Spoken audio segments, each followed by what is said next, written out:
Muy buenas tardes y bienvenidos al Mundo Ahora de France 24. Yo soy Elena Lozano y todo lo que verá a continuación es noticia. Iniciamos.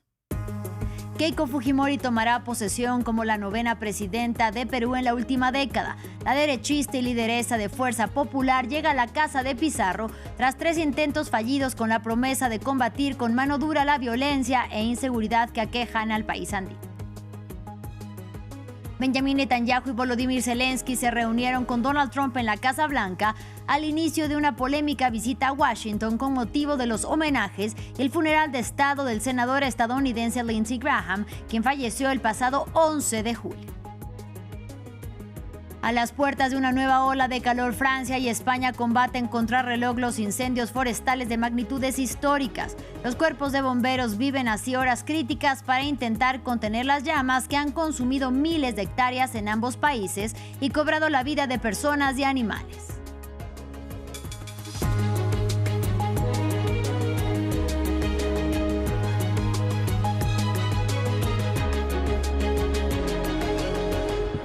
Iniciamos en Perú. El Palacio Legislativo de Lima es escenario de la toma de posesión de la heredera de un apellido que divide a los peruanos. A sus 51 años, Keiko Fujimori asumirá la presidencia del país andino después de 3 intentos fallidos. La derechista y lideresa de Fuerza Popular llega con la promesa de derrotar con mano dura a los criminales que han desatado en los últimos años una ola de violencia e inseguridad sin precedentes.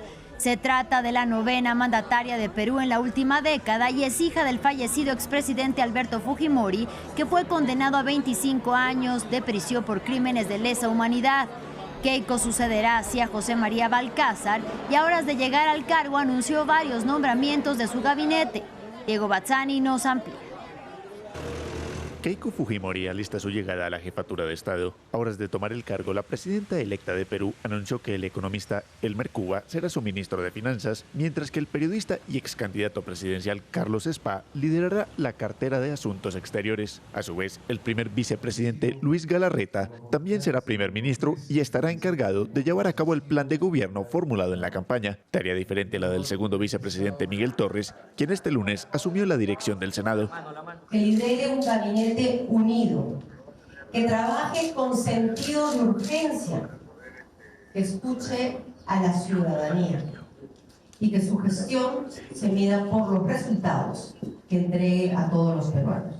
Fujimori será la 10ª mandataria del país en 10 años y llega al cargo tras 3 candidaturas fallidas, antes de vencer por un pequeño margen al izquierdista Roberto Sánchez. Su figura tiene opiniones divididas en la ciudadanía. Entonces el Perú debe salir adelante porque tenemos recursos, tenemos gente trabajadora, todo puede salir todo bien, ¿no? Eso es lo que esperamos. Porque su padre también fue presidente y ya sabemos cómo fue un caos fue en ese gobierno y a mí nosotros no esperamos que ella como hija no cometa el mismo error que cometió su padre, ¿no? Entre tanto, el rey Felipe de España y varios jefes de Estado de América Latina han empezado a llegar a Lima para participar en la posesión de Fujimori, quien por ley tendría que estar en el cargo durante los próximos 5 años.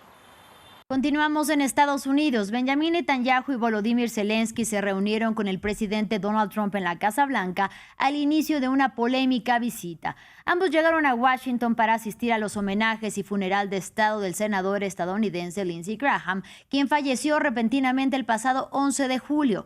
El mandatario ucraniano busca sumar apoyos para la guerra que libra contra Rusia.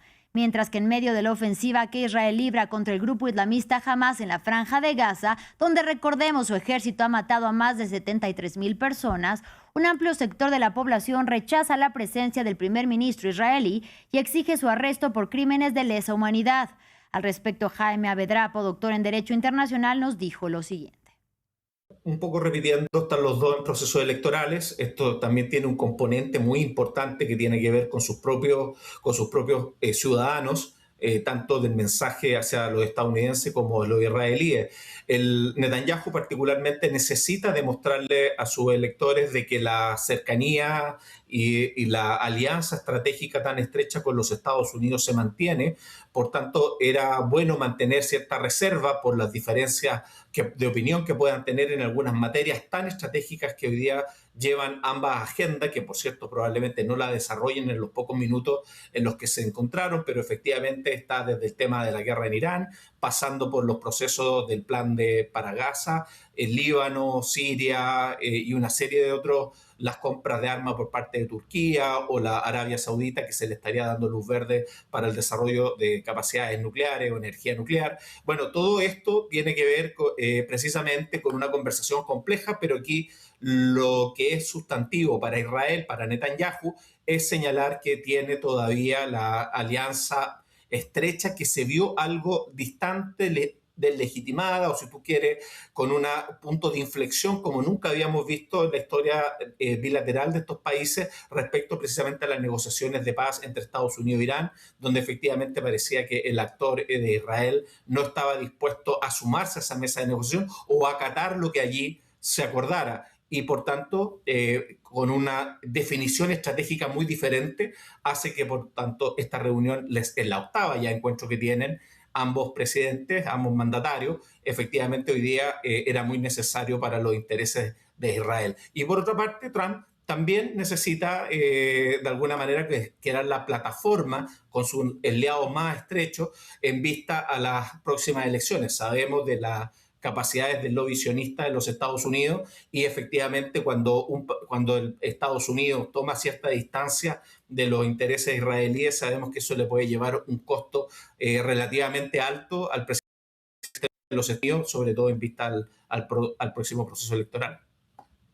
En otro orden de ideas, a las puertas de una nueva ola de calor en Europa, Francia combate contra reloj los incendios forestales que se han convertido en los peores desde la Segunda Guerra Mundial.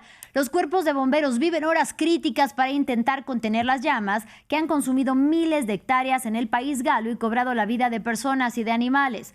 Para ampliar, conectamos con nuestra periodista Erika Olavarría, quien se encuentra en un albergue de Burdeos, una de las zonas más afectadas por las conflagraciones. Erika, muy buena tarde. Cuéntanos cuál es la situación allí en el albergue. Sí, ¿qué tal, Elena? Bueno, en este momento preciso es muy agitada, primero porque las personas están comiendo y segundo porque se acaba de dar una buena noticia. Los habitantes de 3 comunas cercanas de Burdeos van a poder volver a sus hogares. La condición, dijeron las autoridades, es que tengan el teléfono encendido, que tengan una maleta y que respeten las consignas de seguridad. Y eso es porque en esas comunas ya no hay llamas, el fuego está lejos. Hubo aplausos aquí. Y es que en este albergue que está en el Centro de Exposiciones de Burdeos, el fin de semana había 6.000 personas, ahora solamente quedan cerca de 700, la mayoría se fue a otros lugares, bueno, muchos eran turistas, otros se fueron a residencias universitarias, otros a casas de particulares que los acogieron y otros a casas de privados que las pusieron a disposición de quienes están en estos momentos fuera de sus hogares a la fuerza. Recordemos que también hay muchas personas que decidieron quedarse, la policía ha dicho que ellos pueden quedarse en sus hogares encerrados, pero si salen están obligados a dejar la zona de la evacuación. Yo conversé con una señora mayor que estaba con su marido. Ella nos contaba que a ella le habían propuesto, por ejemplo, una casa donde particulares, ir a vivir a una casa con otra familia. Sin embargo, ella dijo que estaba cansada, que ya la habían cambiado en este centro de exposiciones varias veces y lo que ella quería era volver a su hogar o si no, quedarse aquí. Se puso a llorar, está muy triste y preocupada y sigue muy atenta a las noticias. Hay muchos voluntarios también aquí, son cerca de 12.000, hay muchas donaciones también, de hecho ya no se reciben prácticamente. Nosotros conversamos con una de esas voluntarias, ella es Ana, de origen armenio, vive hace 9 años en Francia, estaba muy emocionada, dice que su marido está enfermo, llegó a Francia justamente para recibir atención médica y ella dijo que esta era una manera que sentía que tenía de devolver a este país lo que le había dado. Dice que está aquí con niños, cuidando perros porque hay muchas mascotas también, con personas mayores, que hace lo que se le pide y que prácticamente desde hace 4 días ha dedicado todo su tiempo a estar aquí. Erika, cuéntanos cómo evoluciona el fuego. Hay buenas noticias para algunos de los evacuados. Sí, las buenas noticias son esas 3 comunas que van a poder regresar a sus hogares porque están cerca de Burdeos. Sin embargo, como se preveía hoy en vista de la nueva ola de calor, temperaturas de más de 30 grados y mucho viento, también después del mediodía, pues hubo 14 nuevos brotes de incendio que tienen ahora activamente a los bomberos trabajando. Son más de 270. Recordemos, también hay cerca de 1000 gendarmes y militares que están custodiando la seguridad, pues también se ha sabido de robos en la zona. Así que bueno, están muy preocupadas las autoridades por estos brotes. Hubo también, por ejemplo, una base militar que fue alcanzada por las llamas. Había optimismo ayer, habían bajado las temperaturas, había un viento más frío, pues hoy la situación vuelve a ser tensa, pero no evidentemente como en los primeros días. Elena, una buena noticia que dio también la prefecta de la región y del departamento es que las personas mayores que estaban, por ejemplo, en este albergue han podido ser reubicadas en otros hogares de ancianos para que puedan seguir en una situación lo más normal posible, porque son personas también que son muy vulnerables y a quienes estar en un albergue como este les afecta. Pero si no, a nivel del combate de las llamas, la situación sigue siendo muy tensa y preocupante en todo lo que es esta región de la Gironde. Hay los habitantes de una comuna, la comuna de Porges, que es donde más se vio afectada la población. Recordemos, cerca de 200 casas destruidas, pues los abogados de una asociación de vecinos han anunciado una acción legal ya que se consideran dejados de lado. En cambio, otras comunas, dicen ellos, como el Café con sus lujosas villas que han sido mucho más protegidos por los bomberos de las llamas. Federico Lavarría, como siempre, gracias por tu reporte.